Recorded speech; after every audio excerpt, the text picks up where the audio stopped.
Brain fact کے پیارے دوستو السلام علیکم، میں ہوں عرفان۔ فلسطین صرف آج کا مسئلہ نہیں بلکہ پچھلے 3000 سال سے اس شہر پر قبضہ کرنے کی لڑائی چل رہی ہے۔ آج سے 3300 سال پہلے اللہ تعالیٰ نے موسیٰ علیہ السلام کو حکم دیا کہ بنی اسرائیل کو فرعون کی غلامی سے نکال کر آزاد کر دو، اور پھر بہت مشکل سے فرعون کی آزادی سے اسرائیل بالآخر آزاد ہو گیا۔ جس کے بعد موسیٰ علیہ السلام بنی اسرائیل کو لے کر فلسطین آ گئے اور کہا کہ اس شہر پر حملہ کر دو، لیکن بنی اسرائیل نے کہا کہ آپ اور آپ کا رب جا کر لڑیں، یہ لڑائی ہم نہیں کرنے والے، جس کی وجہ سے اللہ تعالیٰ نے 40 سال تک انہیں ڈیزرٹ میں رہنے کی سزا دی۔ یہی موسیٰ علیہ السلام پر آسمانی کتاب تورات نازل ہوئی، اور اس تورات کے پہلے چیپٹر بک آف جینسز میں صاف لکھا ہے کہ یہ علاقہ فلسطین اللہ نے صرف اور صرف ابراہیم علیہ السلام کی اولاد کے لیے رکھا ہے، جس کی وجہ سے آج تک جتنی لڑائیاں چل رہی ہیں یہ اسی کے لیے ہیں، کیونکہ یہودی یہ کلیم کرتے ہیں کہ تورات کی اس آیت کے مطابق یروشلم اور فلسطین پر صرف اور صرف بنی اسرائیل کا حق ہے، کیونکہ بنی اسرائیل ابراہیم علیہ السلام کی اولاد اسحاق کی اولاد میں سے ہیں، تب تو ان کو ملنا چاہیے۔ لیکن تورات میں لکھا ہے کہ یہ علاقہ صرف ابراہیم علیہ السلام کی اولاد کے لیے ہے، اسحاق علیہ السلام کی اولاد کے لیے نہیں۔ ابراہیم علیہ السلام کے ایک نہیں بلکہ 2 بیٹے، اسحاق اور اسماعیل علیہ السلام۔ اسحاق علیہ السلام فادر آف بنی اسرائیل، لیکن اسماعیل علیہ السلام کو عربوں کا فادر سمجھا جاتا ہے، اور یہ بات صرف ہم نہیں، ایون یہودی بھی اس بات کو مانتے ہیں۔ تو انہی کی کتاب تورات کے مطابق فلسطین پر صرف اسحاق علیہ السلام کی اولاد کا حق نہیں ہے، بلکہ اسماعیل علیہ السلام کی اولاد عربوں کا بھی حق ہے۔ 40 سال ڈیزرٹ میں رہنے کے بعد آخر بنی اسرائیل نے یوشع چاشوا کی لیڈرشپ میں فلسطین کو فتح کر لیا، لیکن کچھ ہی عرصے کے بعد یہ شہر ان کے ہاتھ سے دوبارہ نکل گیا، اور پھر اگلے 300 سال تک بنی اسرائیل اس شہر کو دوبارہ حاصل نہیں کر سکے۔ لیکن 300 سال بعد بنی اسرائیل نے داؤد علیہ السلام کی لیڈرشپ میں اس شہر یروشلم کو دوبارہ فتح کر لیا، اور ان کے بیٹے سلیمان علیہ السلام نے یہاں پہلی دفعہ اللہ کی عبادت کے لیے ایک مسجد بنائی۔ سلیمان علیہ السلام کے بعد یہودیوں نے فلسطین اور یروشلم پر 400 سال تک حکومت کی، لیکن 400 سال بعد بیبلون عراق میں ایک بہت ہی طاقتور امپائر بن چکی تھی، جس کے بادشاہ بخت نصر نے اپنی امپائر کو بڑھانے کے لیے فلسطین پر حملہ کر اور یروشلم کو تباہ و برباد کر دیا، اور اس ٹیمپل کو بھی تباہ کر دیا جو سلیمان علیہ السلام نے بنایا تھا۔ اور جتنے یہودی زندہ بچ گئے تھے ان سب کو غلام بنا کر اپنے کیپٹل بیبلون عراق لے کر آ گئے، اور 70 سال تک یہودی عراقیوں کی غلامی کرتے رہے۔ لیکن 70 سال بعد عراق پر ایران کے بہت ہی نیک بادشاہ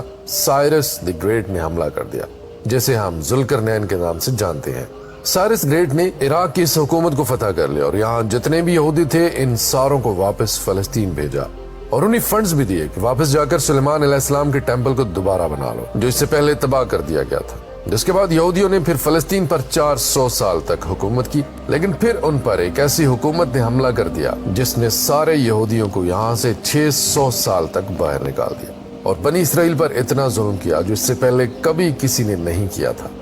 یہودیوں نے رومن امپائر سے لڑنے کی بھی کوشش کی، لیکن رومن امپائر نے ہزاروں یہودیوں کو قتل کیا، اور حالات اتنے خراب ہوئے کہ یہودی رومن امپائر سے چھپ کر غاروں میں رہنے لگے۔ رومن امپائر نے بیت المقدس، جسے پہلے سلیمان علیہ السلام اور پھر ذوالقرنین نے بنایا تھا، دوبارہ تباہ و برباد کر دیا، اور اس کے بعد یہ ٹیمپل آج تک دوبارہ نہیں بن سکا۔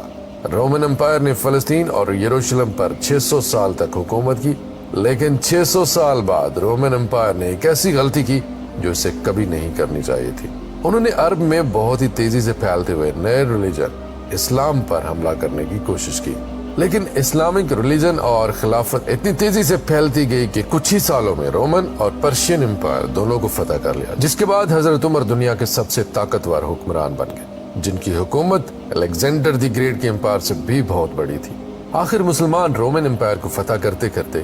یروشلم کے دروازے تک پہنچے۔ رسول اللہ صلی اللہ علیہ وآلہ وسلم نے پہلے ہی کہہ دیا تھا کہ مسلمان ایک دن یروشلم ضرور فتح کریں گے۔ اب مسلمانوں کے پاس 2 آپشن تھے، یا تو یروشلم کو اسی طرح تباہ کیا جائے جس سے پہلے باقی بادشاہوں نے کیا تھا، اور یا پھر اس کا محاصرہ کر لیں۔ آخر 6 مہینے کے بعد یروشلم کے گورنر سفرونیس نے کہا، میں یروشلم صرف ایک ہی شرط پر مسلمانوں کے حوالے کروں گا کہ مسلمانوں کے بادشاہ حضرت عمر خود آ کر مجھ سے ملے۔ تو خالد بن ولید رضی اللہ تعالیٰ عنہ نے سوچا کہ اب مسلمانوں کے امیر المومنین کو اس چھوٹے سے کام کے لیے کیوں ڈسٹرب کیا جائے، تو وہ خود حضرت عمر بن کر سفرونیس سے ملنے گئے، کیونکہ خالد بن ولید رضی اللہ تعالیٰ عنہ کی اپیرنس بالکل حضرت عمر جیسی تھی، اور دونوں کی ہائٹ بھی سیم تھی۔